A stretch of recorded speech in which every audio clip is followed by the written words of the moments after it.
Welcome to my little victory garden, where I'm trying to grow food for my multi-generational household of 5 in my very small North Texas backyard garden. Well, there's a few fruit trees in the front for 2. So normally I'm taking you through my garden, or I'm showing you things that I'm cooking. Today's going to be a little bit different. I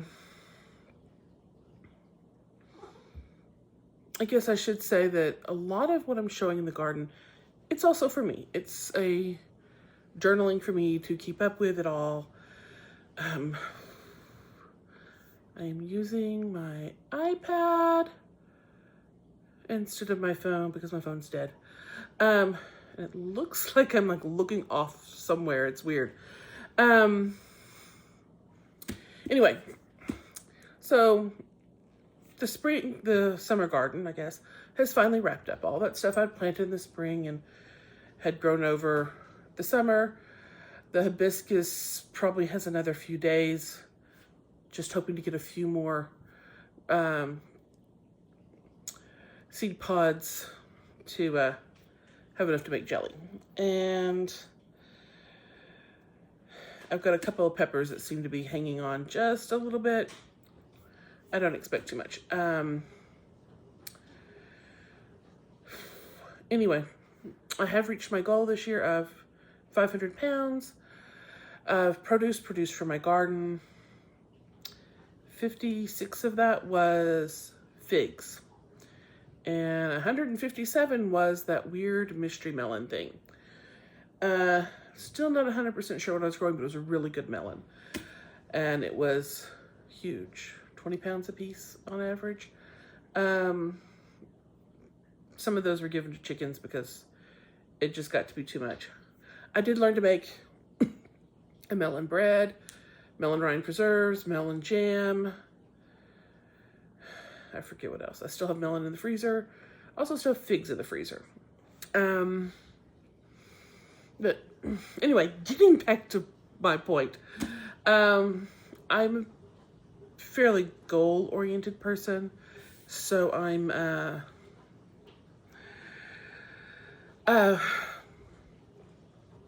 thinking about next year. Fall garden's mostly planted. I think I need to put out my elephant garlic, what are those things called? Those little bits that were growing on the side of my elephant garlic. I hate it when I forget words. I'll figure it out eventually. Anyway, I need to get those planted. Those will take like 2 years to produce an elephant garlic. So I have already put out cloves to grow some garlic. And I've also put out my soft neck garlic and my onions. And I also am trying some shallots this year. So that's done. I've got a few leafy greens. The stuff that I have under the bug netting is doing better than anything else. That's kale, radishes. I'm seeing some carrots growing up. I'm pretty excited about that. I've thrown out a bunch of other seeds they've not done as well. We'll see. It's been a very dry fall, so it's been hard to keep up with it all. But yeah. So, getting back to my point, I'm very goal-oriented, so this year was all about trying to see how much I could produce in my little garden to feed everybody. I'm still have jellies to give away. We don't eat a lot of jelly. I make a lot of jelly. We do not eat a lot of jelly, so I am gifting it to friends, family, co-workers, plumber that came to work on some stuff at the house. I sent him home with 3 jars of jelly. I think I made him feel a little guilty. But next year, I'm kind of planning to be a pretty big year in the garden. I figured out that I can grow over 500 pounds of food, and I didn't have my garden fully packed. I've also put out a few more over this year, perennial fruits. Some will start producing next year, such as the blackberries.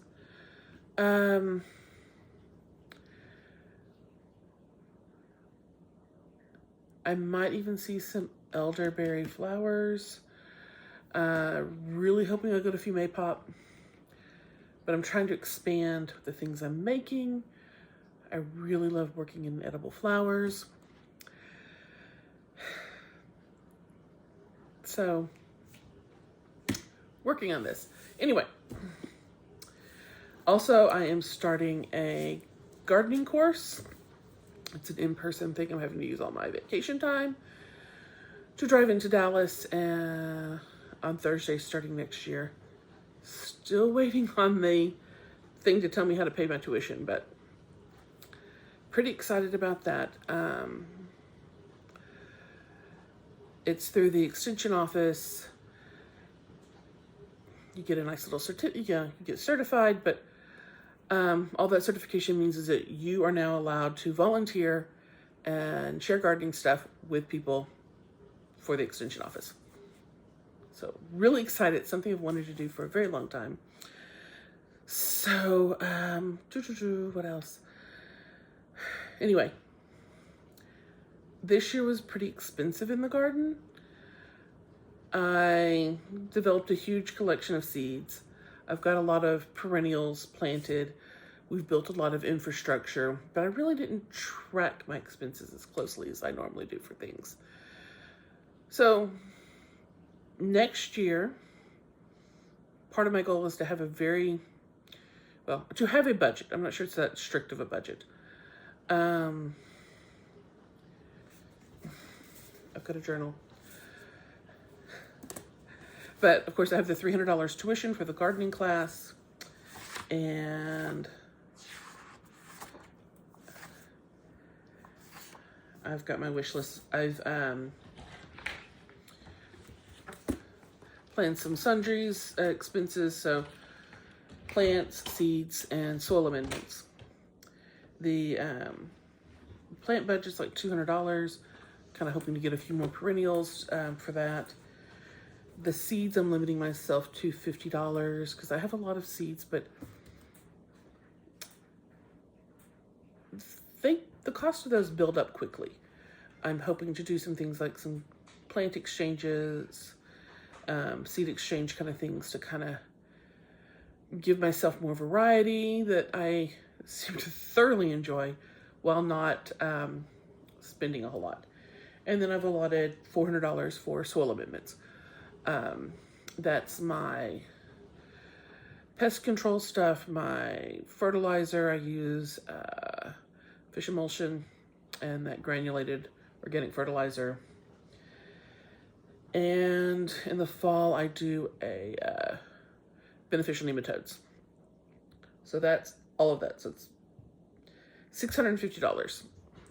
So I'm kind of hoping that I can ramp up my production to be 650 pounds so that I'm spending like $1 a pound for the food. Food is a lot more expensive than that in the grocery store. But I can't say that gardening is always economical. It was when I first started, not because gardening is inherently economical, but my first forays into gardening was with a community garden. It was $35 a year for a plot. Part of the harvest went to local food banks, but they provided for that $35 the water, all the soil amendments, because they required everything to be organically grown on the space. And we did a lot of seed sharing and plant sharing. One year I saved all my basil seeds. So I have like this quart jar of basil, and we had one plot that happened to be next to mine that was not being planted, and I was asked to plant something in it. So I went, money was tight, and I went and bought 4 tomato plants, 4. And then I took those basil seeds and I just scattered them throughout. And as they started to come up, I'm sure a lot of y'all know this feeling of, oh, they're like little babies. I can't just pull them up and toss them. So I was very gently pulling these things up and gifting them to other people in the community garden so that everybody had basil growing. And then we had this one really dense plot of basil. And I also took some of the little plants home and grew basil at home in pots.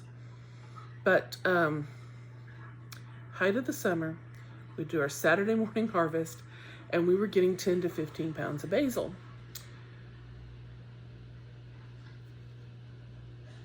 I'm not sure if you can really wrap your mind around what 15 pounds of basil looks like.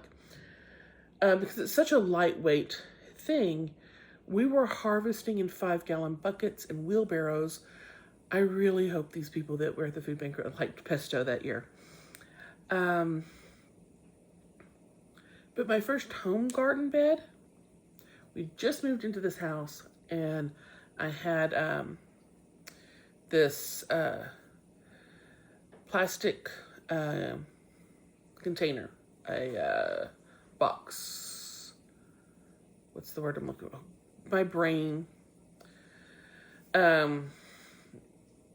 Anyway, I took this plastic container, drilled holes in the bottom, used the lid for a drainage tray, put some soil in there, and threw lettuce seeds out.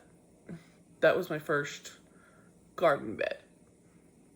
Doesn't get much cheaper than that. We're using an old plastic thing. Most expensive part was some potting soil, which it wasn't that big of a thing, so I didn't even use a full bag of potting soil for it. And, well, 12 years ago, potting soil was cheaper, a lot cheaper.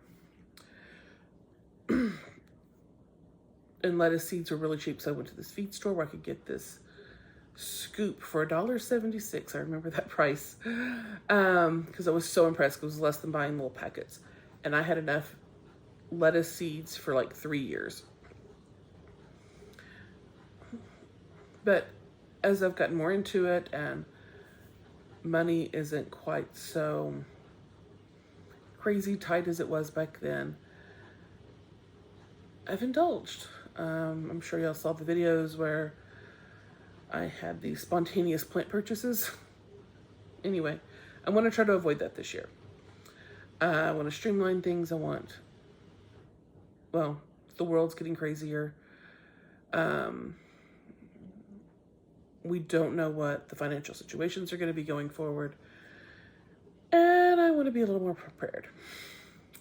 So, budget. I also have like a infrastructure budget that's separate.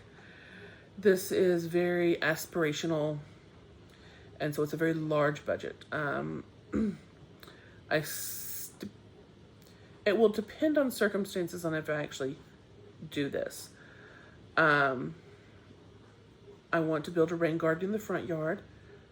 We have a lot of drought here in Texas, and I want to divert water from my gutters to up where the trees are and have it more deeply water the trees. I do have rain barrels in the back, and I have one on the side that I recently got for free. Over time, I will get more rain barrels. But anyway, I want to do this rain garden, one, to move the water away from the foundation and over to where the trees are growing. It's not that far, but we do have this nicely sloped yard, make this easier. So, and the other big thing is I really want a greenhouse. I've been eyeing those ones at Costco, not the big one, the small one, by Yardistry. So like a 6x7 or something. And that's going to be pretty expensive. That's the one I don't know that I will do. We will see where we are.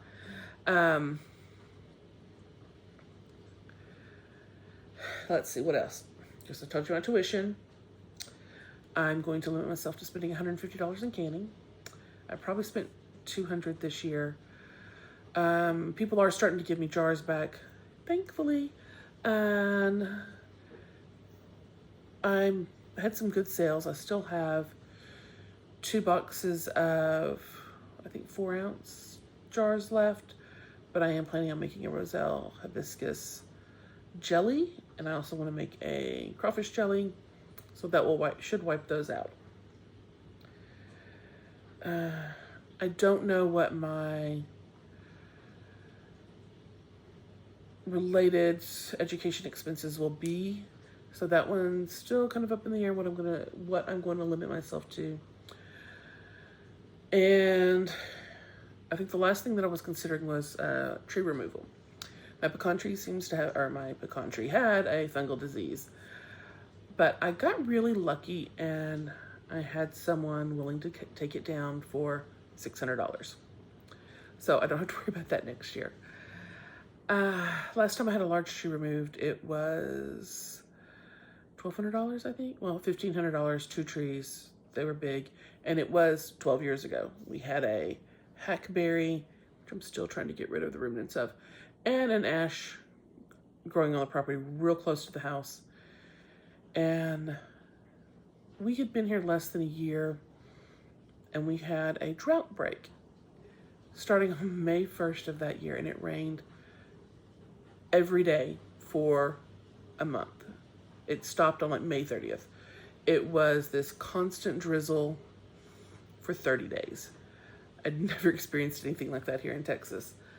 And the roots started coming up and doing damage to the foundation of the houses, so they had to go.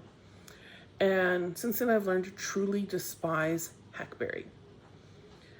We're still fighting with some in the garden beds, and I've been trying everything. It is the one thing I've allowed myself to use Roundup on that still didn't kill it.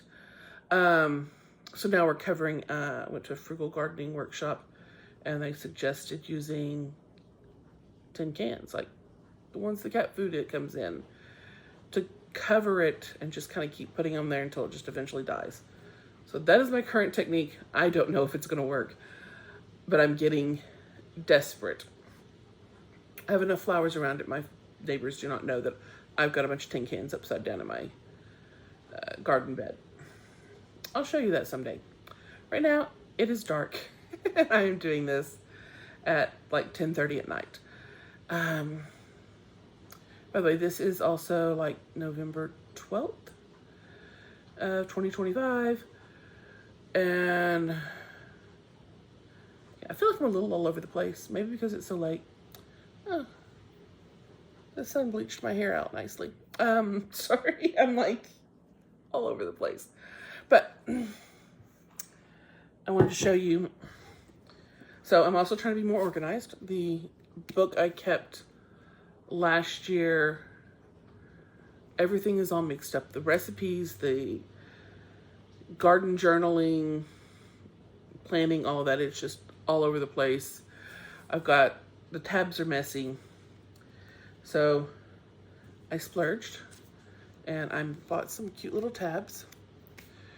And I've already plotted out for my 2026. See, so when I was doing some online research, I found an article on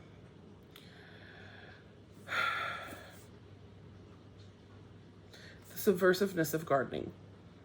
I don't know why my brain is not working these days in finding words.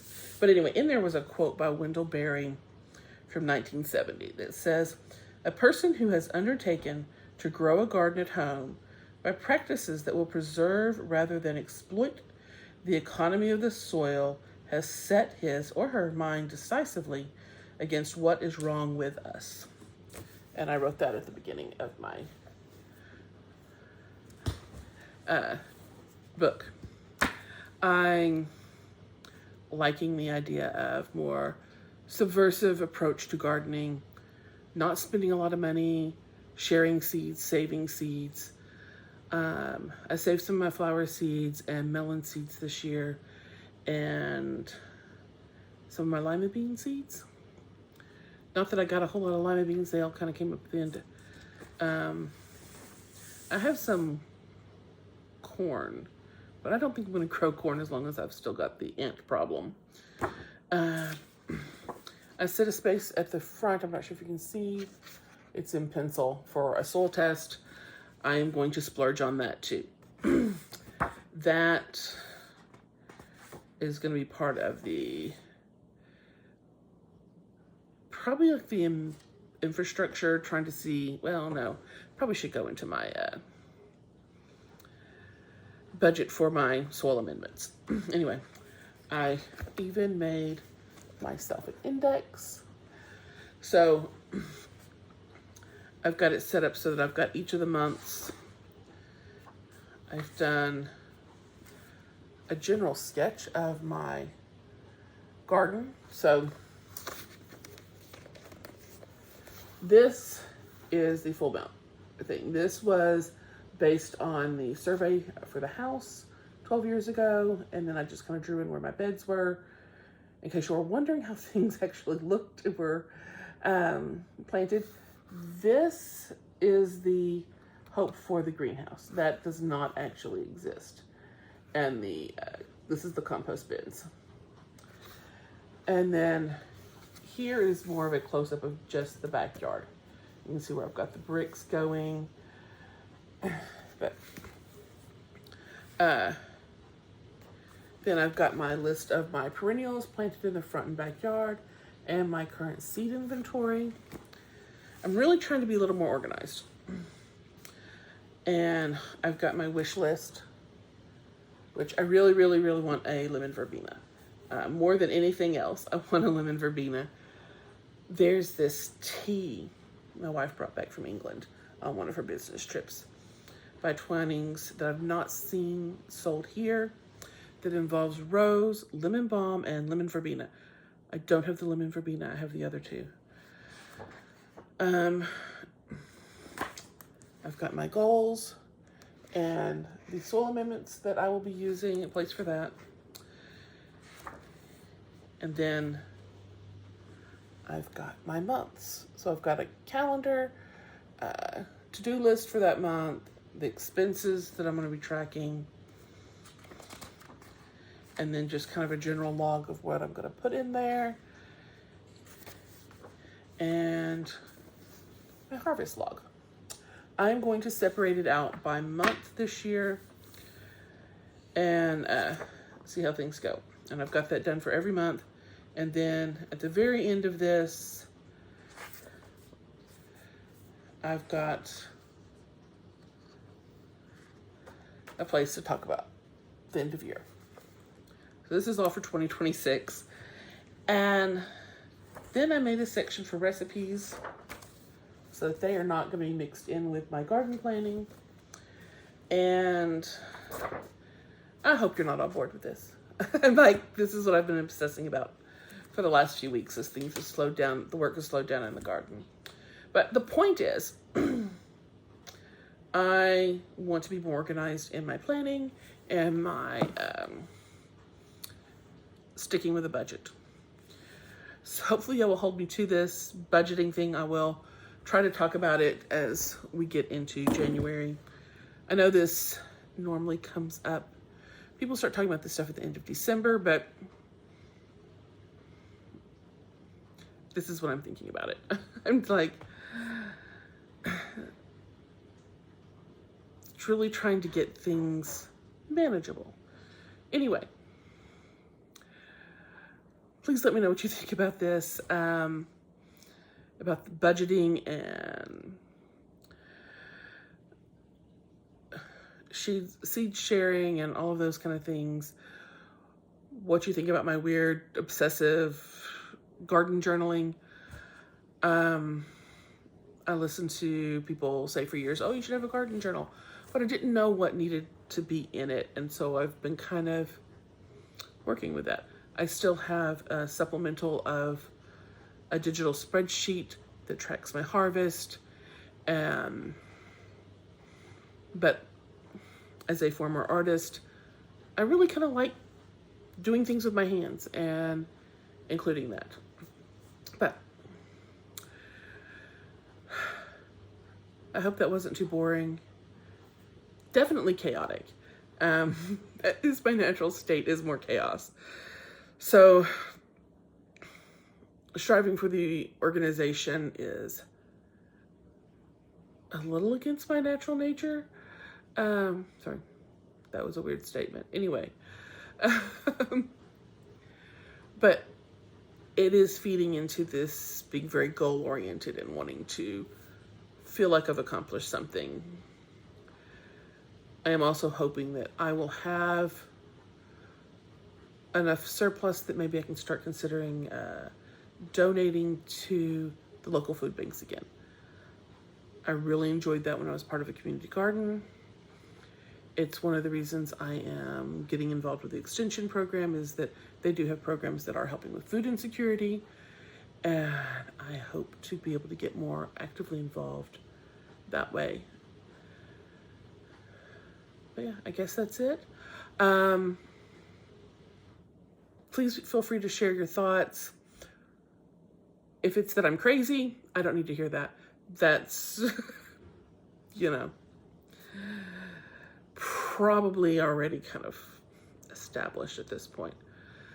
I am trying to turn my entire yard into fully edibles and am talking about it publicly to the world. But thank you for taking the time to watch this and listen to me ramble.